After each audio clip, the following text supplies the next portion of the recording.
하나님 말씀 이사야 10장입니다. 찾으셨으면 이사야 10장 23절 말씀 다 같이 합독해 올리겠습니다. 이사야 10장 23절 말씀입니다. 다 같이 합독해 올립니다. 이미 작정되었은즉 주 만군의 여호와께서 온 세계 중에 끝까지 행하시리라. 아멘. 이미 작정되었다고 그랬습니다. 모든 세계의 역사는 하나님의 작정대로 이루어져 갈 뿐입니다. 우리의 믿음이라는 것은 또 신앙 안에서 합법적인 믿음, 올바른 믿음이라는 것은 하나님이 작정하신 대로 믿는 겁니다. 우리 신앙이란 거는 하나님 살아계심을 믿는 것도 중요하죠. 그런데 하나님께서 어떻게 말씀하셨고 어떻게 작정하셨고 어떻게 이루실 것인지를 바로 알고 믿는 것이 그게 합법적인 신앙이고 바로 된 신앙인 겁니다. 기독교 신앙은 내 마음대로 믿는 것은 잘못된 신앙입니다. 내 마음대로 내 욕심대로 이리 해주세요 저리 해주세요 하는 것은 그것은 바로 된 신앙이 아닌 겁니다. 모든 역사는 하나님이 주관하실 때 그리고 그 하나님께서는 반드시 사랑하시는 자에게 가장 좋은 것을 주고 싶어 하시되 그 행하시는 역사를 내가 바로 알고 믿는 것, 그게 바로 된 신앙입니다. 내가 원하는 대로 구해봤자 그건 내 욕심밖에 아닙니다. 내가 바라는 대로 기도해봤자 그건 내 한계밖에는 안 되는 겁니다. 하나님은 우리의 이해와 우리의 모든 상상하는 것과 우리의 바라는 모든 것을 뛰어넘어가지고 인생에게 가장 좋은 것을 주고자 완전하게 완벽하게 작정하셨고 그대로 일하시는 하나님입니다. 우리의 믿음이라는 것은 그걸 믿는 겁니다. 내 마음대로 믿는 것이 아니라요.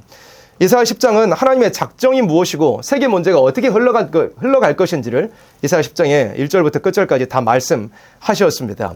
이 시대에 정말 이 말씀이 이루어지고 있는 시대이고 또 이 말씀대로 이제 이후 구절에서 또 보겠지만 반드시 북방으로부터 무서운 환란이 닥쳐올 그럴 만한 조건들이 다 갖추어지고 있다는 것을 우리가 이 말씀을 통해서 알 수 있어야 할 것입니다. 1절부터 보겠습니다.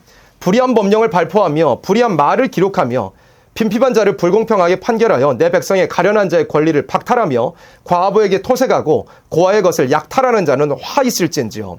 하나님께서 누구에게 경고하시느냐면 지도자들에게 지금 경고하고 계십니다. 불의한 법령을 발표한다 그랬잖아요. 불의한 말을 기록한다고 그랬잖아요. 이거는 세상에서의 지도자로서 어떤 권리와 권세를 가지고서 정책을 펼쳐내는 모습을 보여준 겁니다. 법령을 아무나 발표할 수 있나요? 그렇지 않잖아요. 세상에 지도자의 지위에 있는 사람들이 법령을 발표할 수 있고 정책을 추진해 나갈 수가 있잖아요. 그리고 밑에 있는 백성들 혹은 국민들을 이끌고 나아가는 것이 그게 지도자들이잖아요. 근데 하나님께서 이 마지막 시대에 보시기에는 모든 사람들이 지도자라고 하는 사람들이 불의한 법령을 발표하고 불의한 말을 기록하고 하나님께서 보시기에 도무지 옳지 않은 것들만 사람들이 지도자들이 행하고 있다고 말씀하고 계신 겁니다. 교회 안에서 지도자도 마찬가지고요. 또 그 밖에 정치 지도자들도 마찬가지입니다. 성경에서 특별히 이 마지막 때 필요한 선지서의 말씀에는 4가지의 내용을 말씀했습니다. 첫 번째는 종교의 부패요. 종교 특별히 지도자들의 부패. 그리고 종교 지도자들이 바로 가르치지 못하고 세상의 빛과 소금의 역할을 하지 못하다 보니까 정치의 지도자들도 부패하게 된다는 거. 원래는 어떻습니까? 좌우를 가리지 않고 뭐 네 편 내 편이 없이 무조건 하나님의 말씀에 맞지 않는다면 종교 지도자로서 바른 비판을 해야 되고 강하게 경고해야 되고 강하게 책망해야 되는 게 그게 바로 된 기독교 지도자들의 바로 된 신앙의 지도자들 종교 지도자들의 사명입니다. 그런데 종교 지도자들이 그 역할을 하지 못하고 부패해버리니까 정치 지도자들도 누구에게도 바른 책망을 듣지 못하게 되므로 자기 욕심을 따라 자기 사욕을 따라 부패한 대로 흘러갈 수밖에 없게 되는 거죠. 그래서 가장 먼저는 종교 지도자들의 부패, 그로 말미암는 정치 지도자들의 부패. 그러면 정치인들이 정치를 제대로 하지 못하게 되면 자동적으로 따라오게 되는 것은 경제의 어려움이 따라오게 됩니다. 그리고 경제가 어려워지면 사람들이 어떻게 되느냐면 그 인심이 극도로 악화되는 겁니다. 그중에서 이렇게 이사야 10장 1절로 4절에서는 지도자들의 부패에 대해서 강하게 책망하였습니다. 하나님의 원하시는 일을 행하지 않고 하나님의 원하시는 그런 지도자로서의 역할을 하는 자들이 없다는 겁니다. 2절에 빈핍한 자를 불공평하게 판결하여 내 백성의 가련한 자의 권리를 박탈하며 과부에게 토색하고 고아의 것을 약탈하는 자는 화 있을진지요. 판결하는 자들도 이상하게 판결을 한다는 겁니다. 세상에 도무지 공의와 정의가 시행되지 않는 그런 모습들이 하나님 내려다보시기에는 벌어지고 있다고 이사야 10장 2절에 이와 같이 말씀을 한 겁니다. 이게 교회 밖이나 교회 아니나 상관없이요. 지금 바깥 세상에 벌어지는 모든 일들을 보십시오. 우리가 뭐 뉴스를 그렇게 막 하루 종일 보고 있는 것은 아니지만 그래도 간단하게 그래도 신앙인으로서 나라가 어떻게 돌아가는 줄은 알아야 되고 이 민족이 어디로 흘러가고 있는 줄은 알아야 됩니다. 왜? 기도해야 되니까요. 말씀을 전할 수 있어야 되니까요. 세상이 어떻게 흘러가는 것 정도는 그래도 알고 있어야 되고 관심이 우리가 있어야 하는데 세상의 뉴스로 우리가 접하게 되는 거, 뭐 기사를 보고 우리가 읽게 되는 거, 뭐 TV를 통해서든 뭐 영상을 통해서든 듣게 되는 거, 모든 벌어지는 이 현실들이 다 하나님 보시기에 잘못된 대로만, 하나님 보시기에도 잘못됐지만 그리고 사람의 상식적으로도 도무지 벌어지지 못할 일들이 너무나 자행되고 있는 그런 모습들을 우리는 오늘에 목도하고 있습니다. 말씀이 그대로 이루어지고 있는 거죠.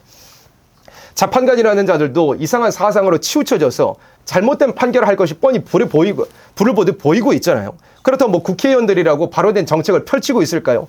정부라고 바로 된 역할을 하고 있을까요? 그렇지 못합니다. 그 외에도 경찰들도 뭐 군인들도 그 외에 여러 가지 자리를 맡고 있다고 하는 사람들이 자기의 역할을 도무지 제대로 하고 있지 못하는 오늘의 현실, 정의와 공의가 시행되지 못하는 그런 오늘의 현실을 만났습니다. 교회 아니라고 다를까요? 그렇지 않습니다. 이사야 28장 7절에는 유다 사람들도 다 취하여 가지고 비틀비틀거리고 있다고 말씀했습니다. 재판하는 것도 교회 안에서의 어떤 일을 추진해 나가는 것, 또 치리하는 것에 있어서도 완전히 잘못되어 가고 있다고 성경 분명히 이 마지막 때에 대하여 말씀하셨고 이대로 이루어지고 있는 현실을 우리는 만났고 분명히 목도하고 있습니다. 빈핍한 자를 불공평하게 판결한대요. 내 백성의 가련한 자의 권리를 박탈하고 과부에게 토색하고 고아의 것을 약탈하는 자는 화 있을지니. 그러니까 가장 기본적인 그런 이 옳고 그름이 가장 명확하게 분별될 수 있을 만한, 그리고 빈핍한 자를 불공평하게 판결하는 거, 가련한 자의 권리를 박탈하는 거, 이거는 뭐 어려운 법리적인 다툼이 필요한 것도 아니잖아요. 분명히 잘못된 일인데 그런 잘못된 판결, 그런 잘못된 일에 대하여 잘못된 판결들이 계속 내려지고 있다는, 그래 지도자들도 그렇고 재판하는 자들도 그렇고 완전히 잘못된 대로만 흘러가고 있다는, 이와 같이 지도자의 부패가 있을 것을 성경에는 말씀을 했습니다.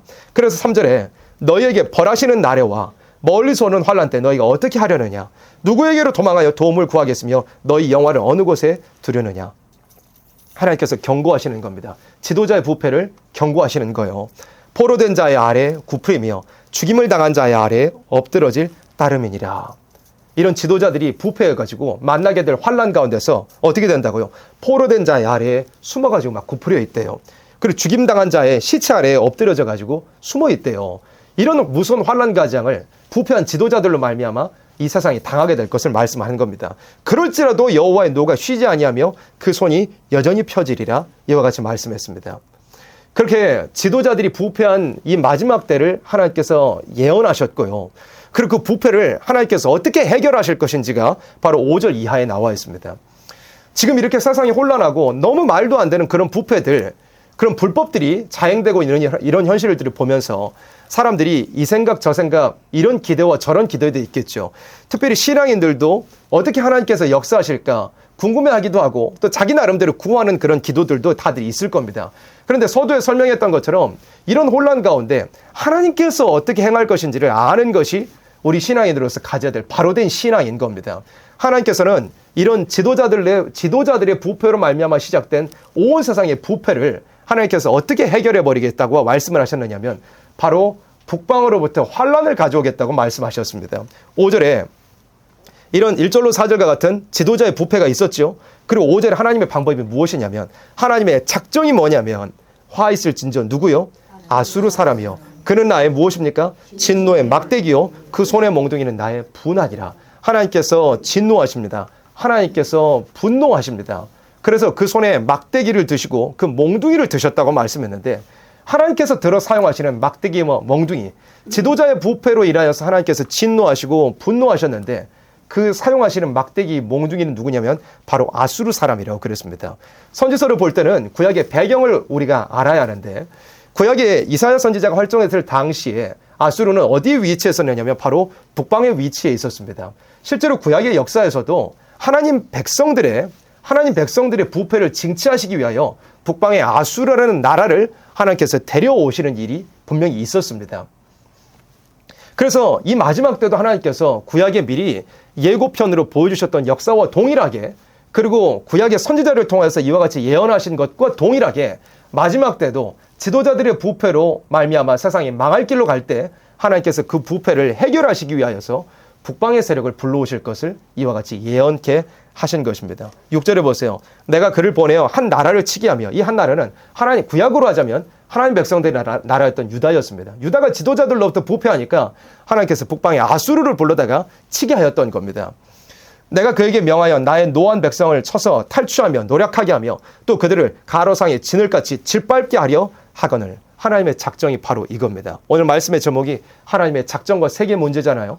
하나님의 작정이 뭐냐면 부패한 것을, 북방의 세력을 불러다가 다 쳐버리겠다는 거. 이게 하나님의 작정입니다.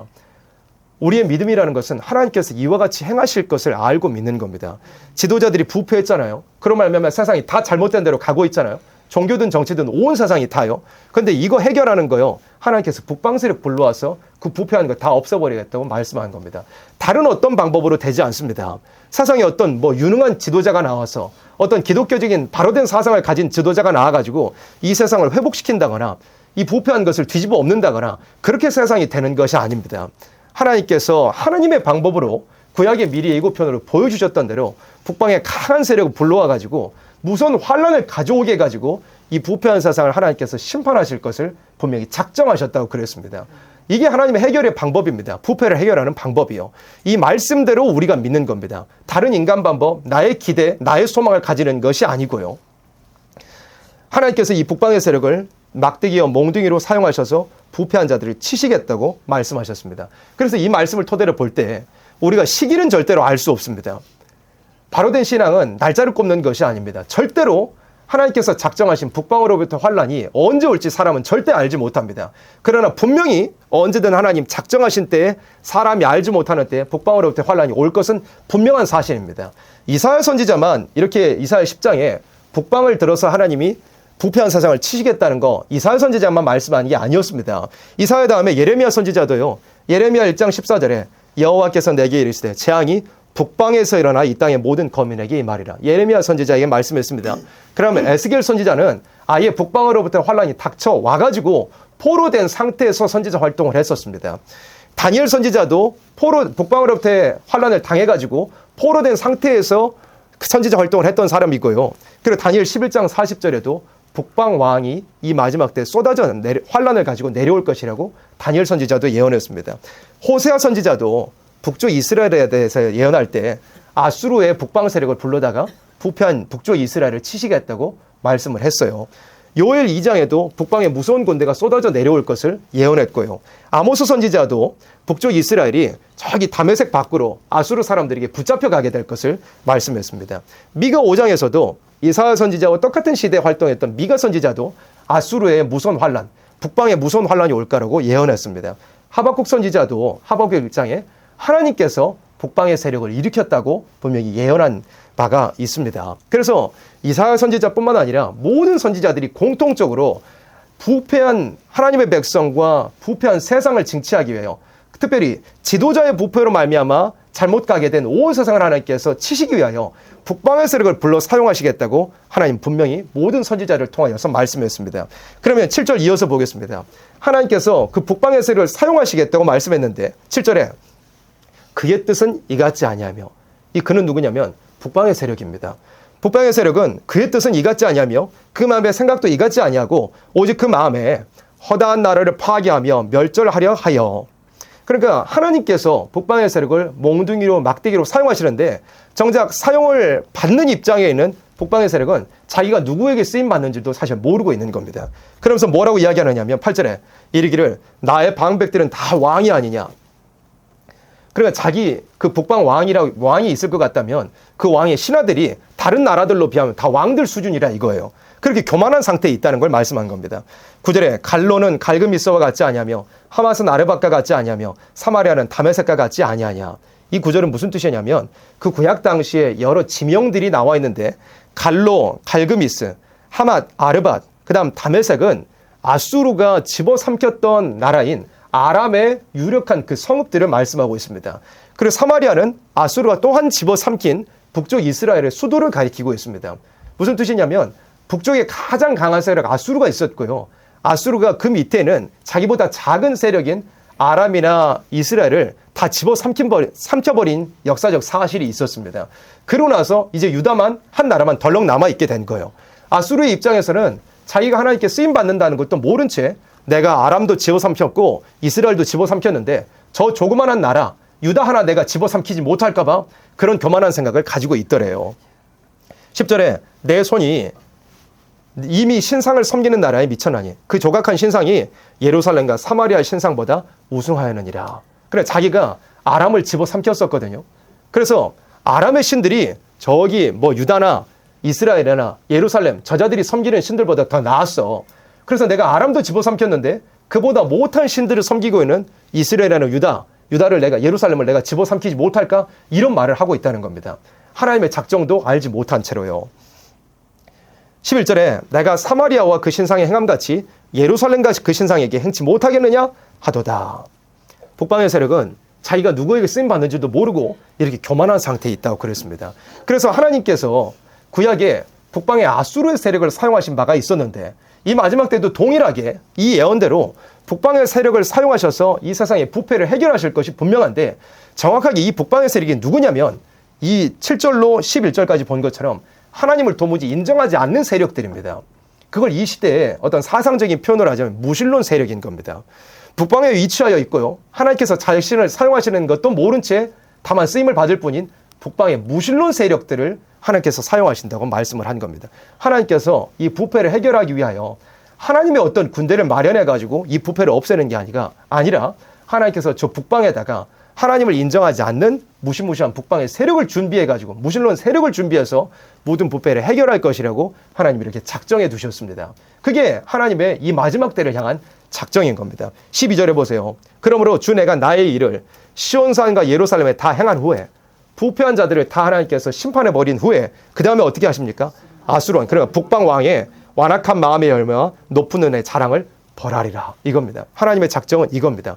부패한 자들을 치기 위하여 북방의 무신론 세력을 사용하시고 그리고 그 다음에는 북방의 교만한 세력을 꺾어버리신다는 것이 하나님의 작정인 것입니다. 이 예언이 이루어지기 위하여서요. 실제로 지리적으로도 저 북방에 그리고 사상적으로도 하나님을 인정하지 않는 무신론 세력이 세계 3분의 1 지역을 차지하고 있는 것이 오늘의 현실입니다. 13절에 그의 말에 나는 내 손의 힘과 내 지혜로 이 일을 행하였나니 나는 총명한 자라 열국의 경계를 옮겼고 그 책무를 약탈하였으며 또 용감한 자같이 위에 건 자를 낮추었으며 자기가 누구에게 쓰임받는지도 모른 채 자기가 열국의 경계를 옮겼다. 그러니까 여러 나라를 다 집어삼켰다 이겁니다. 그리고 그 재물들도 다 자기에게 끌어모았다 이겁니다.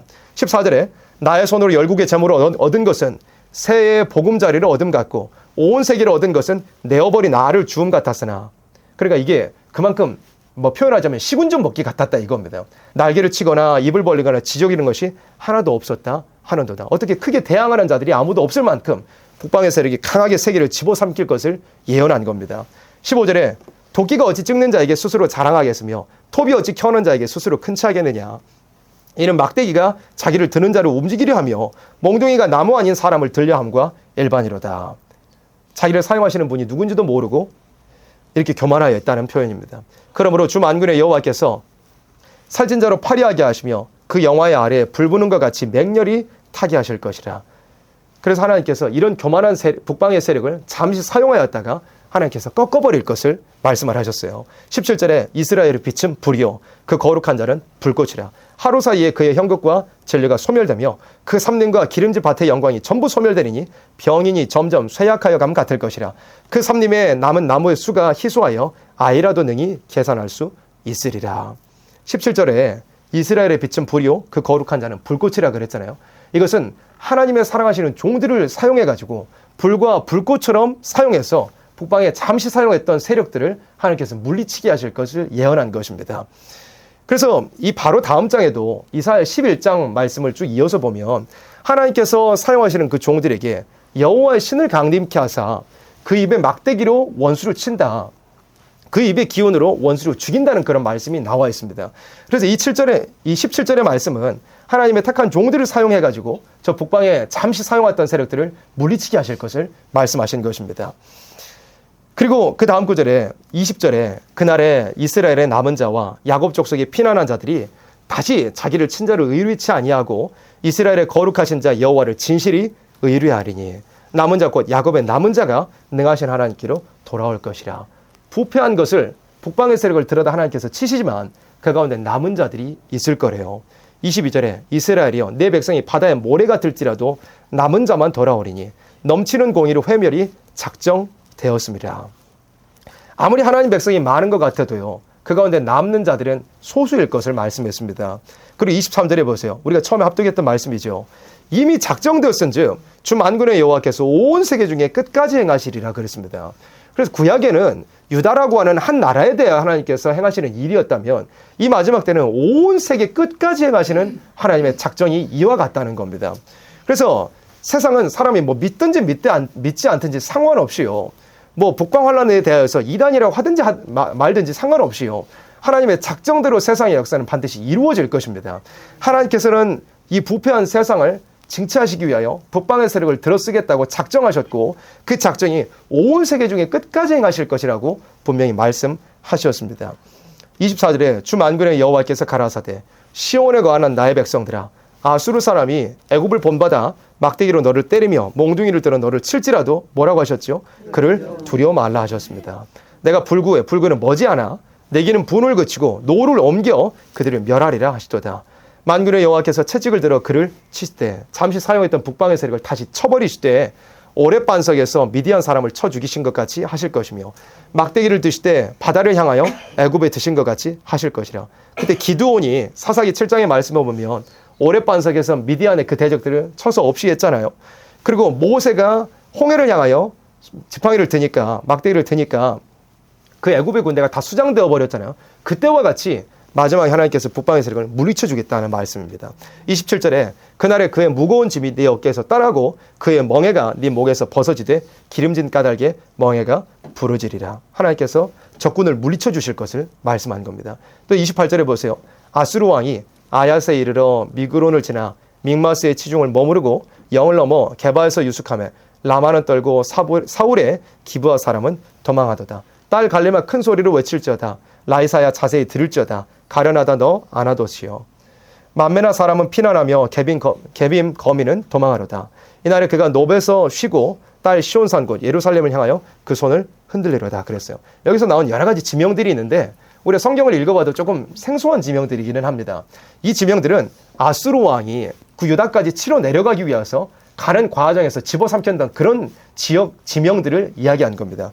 그래서 북방의 세력이 거침없이 막 예루살렘을 향해서 달려가고 예루살렘까지 전부 집어삼켜버리려고 막 이렇게 남하하는 일이 있게 되겠지만 33절에 주 만군의 여호와께서 혁혁한 위력으로 그 가지를 꺾으시리니 그 장대한 자가 찍힐 것이요 높은 자가 낮아질 것이며 철로 그 빽빽한 삼림을 베시리니 레바논이, 여기서 레바논은 아수르를 칭합니다. 레바논이 권능 있는 자에게 작벌을 당하리라. 이와 같이 말씀했습니다. 북방의 세력이 아무리 거침없이 열국에 막 침투하는 일이 벌어져도 하나님께서 결국에는 택하신 생명들, 남을 생명들을 보호하시고 지켜주시고 결국은 북방의 세력을 잠시 사용했다가 꺾어버리실 것을 이와 같이 말씀을 하신 것입니다. 이것이 하나님께서 작정하여 놓으신 일이고 세계 역사에 이루어질 일인 겁니다. 그래서 오늘의 우리에게 중요한 것은 무엇이냐면 이 앞구절에 17절에 나왔던 것처럼 우리가 이스라엘에 비춘 불이요 그 거룩한 자는 불꽃이라 하루 사이에 그의 형국과 진리가 소멸되며, 여기서 말씀한 것처럼 우리가 이런 무서운 환난과 심판이 북방으로부터 쏟아질지라도 그런 환난과 재앙에 피해를 당하지 않을 만한, 오히려 반대로 하나님의 역사에 쓰임받을 만한 이스라엘의 거룩한 자로서 우리가 준비되는 것이 가장 중요한 일일 것입니다. 그래서 이 시대에 이렇게 혼란한 세상을 우리가 만났지만 가장 중요한 것은요, 우리가 거룩함을 위한 싸움을 싸우는 것입니다. 그래서 지금 성경의 말씀대로 사상적으로 좌가 우가 완전히 갈라지고 이것이 다시는 이 나라가, 이 국민들이 봉합되지 않을 만한 그런 난국을 만났습니다. 사상적인 난제, 어마어마한 어려운 그런 난국을 이 시대에 만났는데, 근데 우리의 싸움이라는 것은 이쪽 편에 서고 저쪽 편에 서서 다른 편을 향하여 싸우는 이런 싸움이 아니라는 것을 우리가 알아야 됩니다. 예언의 말씀을 알고 무장하는 우리의 입장에서는 이 싸움을 한 발 더 높이 올라가서 내려다볼 필요가 있는 겁니다. 모든 세상의 갈등과 여러 가지 다툼, 그리고 사상적인 난제 가운데 벌어지는 모든 일들은 결국에는 뭘로 기결되느냐면 하나님을 인정하는 사상이냐, 하나님을 인정하지 않는 사상이냐로 반드시 기울어지게 될 겁니다. 그래서 대한민국에 많은, 그래도 나라를 걱정하고 민족을 걱정하는 신앙인 분들이 나라가 공산화 되어버릴까봐, 나라가 잘못된 데를 기울어져 버릴까봐 기도하고 눈물을 부르짖고 모여서 예배드리고 그렇게 하는 모습들을 우리가 보고 있습니다. 너무나 좋은 일이죠. 근데 나라가 공산화되는 것을 걱정하는 그 싸움의 본질적인 것은 뭐냐면 이 세상 또 우리나라가 공산 체제로 바뀌어 버릴까봐 그것을 걱정하는 수준에 머물러 있어서는 안 되는 겁니다.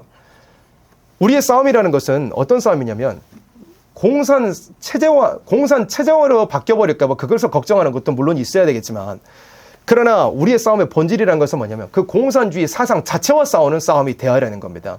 하나님을 인정하지 않는 그 사상과 싸우기 위해서 내 자신은 어떤 사상을 가져야겠습니까? 철저히 하나님을 인정하는 사상을 가져야 하는 겁니다.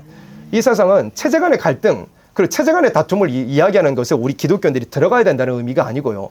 공산주의라고 하는 하나님은 없다고 하는 그 무신론을 핵심으로 하는 그 사상과 싸우는 그 싸움을 우리는 싸울 수 있어야 됩니다. 예를 들어서 공산 체제가 되는 것을 반대하고 대한민국이 공산화되는 것을 반대한다고 하더라도 나의 개인의 삶이 하나님이 인정하지 않는 삶을 살고 있다면 내 싸움이 그게 올바로 된 싸움일까요? 내가 이길 수 있는 싸움을 싸우고 있는 걸까요? 그렇지 않습니다. 공산화되는 것을 좌익 세력들을 반대한다고 하면서 나는 세상 여러 가지 부패한 문화들을 즐기고 이방인들과 다름없이 살고 있다면 그게 사실 내가 공산주의와 싸우는 바로 된 싸움을 하고 있는 게 아닙니다. 공산주의의 핵심은 하나님을 인정하지 않는 건데 내가 공산 체제는 반대한다고 하면서 내가 사실 하나님이 인정하지 않는 삶을 살고 있다면 나는 사실 제대로 된 싸움을 싸우고 있지 않은 거죠. 사실 공산주의 체제는 반대하고 있을지 몰라도 나는 이미 공산 사상에 미혹되어 있는 상태에 있는 겁니다. 그래서 우리의 싸움이라는 것은 굉장히 수준 높아야 하고 이 사상전의 핵심이 무엇인지를 우리 신앙인들은 바로 알고 있어야 하는 겁니다. 그래서 우리의 싸움이라는 것은 거룩함을 유지하기 위한 싸움.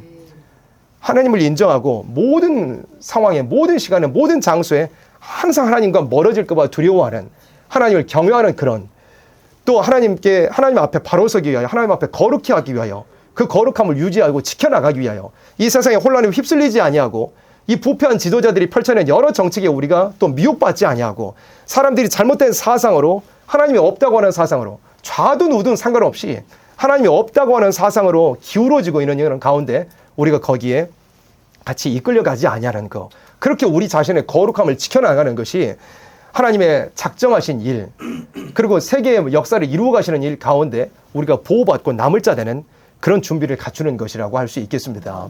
그래서 하나님의 작정은 이것입니다. 하나님께서 이루어 가시는 세계의 역사는 이와 같이 반드시 진행이 될 것입니다. 그러고 나서 이사야 11장으로 넘어가서 이 모든 일을 하나님께서 행하신 다음에 어떤 세상이 이루어지느냐? 바로 이사야 11장 6절과 같은 세상이 이루어질 겁니다. 이사야 11장 6절입니다. 그때 이리가 어린 양과 함께 거하며 표범이 어린 염소와 함께 누우며 송아지와 어린 사자와 살진 짐승이 함께 있어 어린아이에게 끌리며 암소와 곰이 함께 먹으며 그것들의 새끼가 함께 엎드리며 사자가 소처럼 풀을 먹을 것이며 젖먹는 아이가 독사의 구멍에서 장난하며 젖던 어린아이가 독사의 고울에 손을 넣을 것이라. 나의 거룩한 삶 모든 곳에서 해됨도 없고 상함도 없을 것이니 이는 물이 바다를 덮음같이 여호와라는 지식이 세상에 충만할 것임이니라. 예수님 오셔가지고 이루실 모든 죄악을 다 없애버린 다음에 이루실 아름다운 새시대 천연하고 만유고 회복되는 그 나라가 결국에는 마지막에 이루어지게 될 것입니다. 하나님의 작정은 이렇게 진행됩니다. 세계 문제는 이렇게 해결이 될 것입니다. 첫 번째는 무엇이냐면 첫 번째부터 순서대로 간단하게 요약을 하자면 지도자들이 부패했다는 것입니다. 지도자들이 도무지 바른 지도자로서 역할을 하지 못하고 있는 시대를 만나게 될 거라고 말씀했고 오늘이 바로 그런 시대가 되었습니다. 이 모든 문제를 하나님께서 해결하실 때 어떤 방법을 해결하시느냐? 구약에 보여줬던 방법을 해결하실 겁니다. 북방의 세력을 들어 사용하신다는 거. 그리고 그 북방의 세력은 하나님을 인정하지 않는 무신론 세력이라는 거. 그 일을 이루기 위하여 하나님께서 북방에 하나님을 인정하지 않는 그런 사상을 가진 자들을 실제로 세계의 3분의 1을 차지하기 위해서 지금 세력을 이루어서 있게 하신 것입니다. 그리고 그 자들을 하나님께서 사용하셔서 부패한 자들을 치시되 그리고 남은 자들을 통하여서 아름다운 새 시대를 이루시고 모든 북방의 세력은 마지막으로 다 없애버릴 것을 이와 같이 말씀을 하신 것입니다.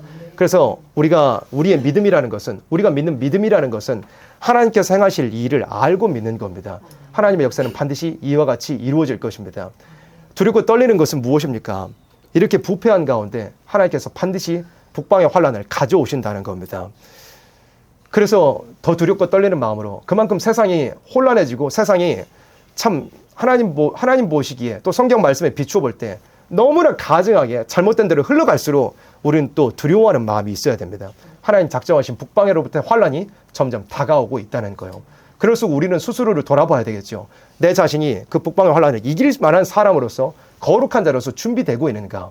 이 세상으로부터 거룩히 구별되어 있는 그런 사상과 생활을 우리가 가지고 있는가? 또 특별히 더 나아가서는 그런 닥쳐올 환란 가운데서도 택한 생명들을 살려낼 만한 사랑의 심정을, 선지자의 심정을 우리가 가지고 있는가? 그런 것들을 우리가 돌아볼 필요가 있을 겁니다. 그래서 하나님의 작정대로 이루어지는 모든 세계의 역사 가운데 반드시 우리는 준비된 자로서 모든 환난과 재앙을 피하고 이사야 11장 6절로 9절과 같이 이루어질 아름다운 새시대 천년왕국, 아름다운 평화의 나라의 축복을 다 함께 받아 누릴 수 있는 우리 모두가 되어지기를 간절히 바라고 소망합니다. 아멘.